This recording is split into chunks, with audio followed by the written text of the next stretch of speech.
à la fois pour des raisons économiques et politiques, nous sommes inquiets comme citoyens de la relation entre le Canada et la Chine. On sait que c'est une relation qui s'est terriblement détériorée, surtout depuis l'arrestation de Meng Wanzhou, de la chef financière du groupe Huawei.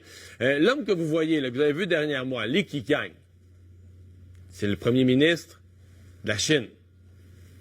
Le mot premier ministre, c'est le meilleur qu'on trouve. C'est l'administrateur en chef de la Chine, juste en bas du président chinois.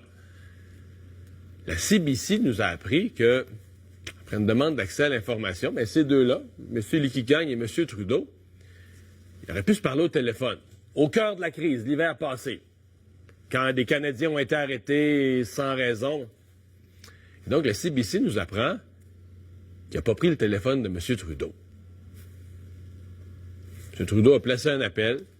Son équipe, bon, dans ces affaires-là, c'est pas qu'on téléphone pas. Ouais, c'est Justin. C'est l'équipe diplomatique qui tente d'organiser un rendez-vous téléphonique. Puis, comme le disait François Pérusse, là, fidouda, il n'y a plus de service au numéro que vous avez appelé. Le premier ministre chinois n'a jamais pris l'appel de Justin Trudeau. Ça nous donne une mesure, là, ça nous donne un ordre de grandeur du problème de la diplomatie, de combien les Chinois, d'abord, étaient probablement furieux contre le Canada à ce moment-là, mais aussi n'ont pas une si grosse considération comme le Canada. Là, ne nous considèrent pas comme un gros poids dans la balance, ne nous considèrent pas comme très important. Ça nous ramène à la grande question. On s'est fait pogner dans cette affaire-là. Là. Comprenez, là. Les Américains voulaient arrêter Meng Wanzhou.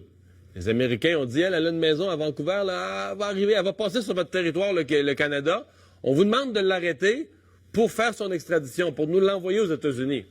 Bon. Nous, le Canada, comme a dit M. Trudeau, on est un État de droit. Fait que notre partenaire, les États-Unis, nous demande de faire appliquer la loi, bien, on procède. Mais vous voyez tout le bordel que ça nous a créé. L'arrestation de Meng Wanzhou, vous vous souvenez de ces scènes-là. Vous voyez tout le boucan, tous les problèmes que ça nous a causés. Parce que là, on parle de Canadiens arrêtés en Chine, mais on connaît l'importance des relations économiques avec la Chine, on connaît l'importance de nos relations avec ce géant-là.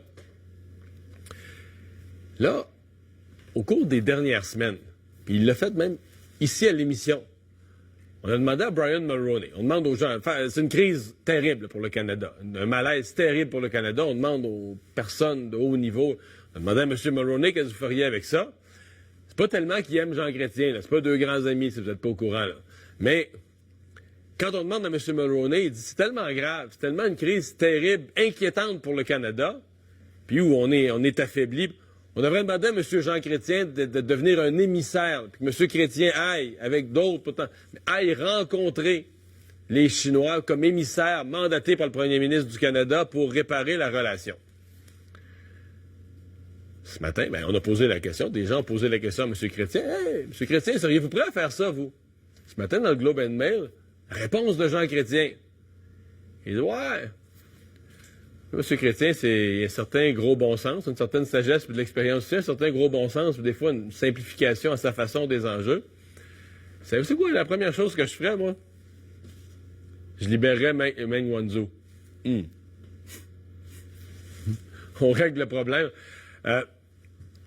Honnêtement, je sais pas si on peut faire ça. Là. On l'a arrêté pour les Américains. On a besoin des bonnes relations avec la Chine. On a aussi besoin des bonnes relations avec les Américains. C'est incroyable pour le Canada comment être coincé entre deux géants. Mais tout ça m'a rappelé ce matin ce que m'avait dit un diplomate ici sur le plateau sur la diplomatie de haut niveau, qui se fait pas toujours avec des gants blancs. Là. À un moment donné, il faut que tu sois un peu débrouillard en diplomatie. Il m'avait dit... En culotte courte, le Canada, on n'aurait jamais dû se placer dans une position où on est coincé. Là, on est le tout petit, là, coincé entre les États-Unis et la Chine.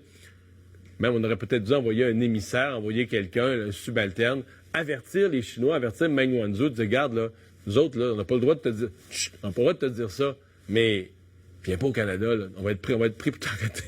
On va être pris pour t'arrêter, là. Viens pas au Canada, là, reste chez vous, reste en Chine, va ailleurs, mais viens pas au Canada, tu vas mettre tout le monde dans le trouble. Parce que là, disons que le Canada, il y a une... l'ensemble de l'œuvre, la façon dont on s'est fait prendre, coincé entre les États-Unis et la Chine, coincé entre des géants. Là, nos relations bâties sur des longues périodes, nos relations avec la Chine, tout virait à l'envers.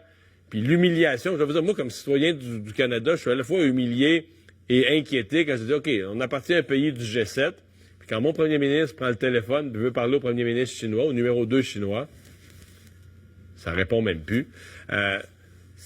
Donc, ça laisse de façon générale une impression que dans un monde de géants, la diplomatie canadienne dans cette affaire-là a peut-être été un peu en culotte courte.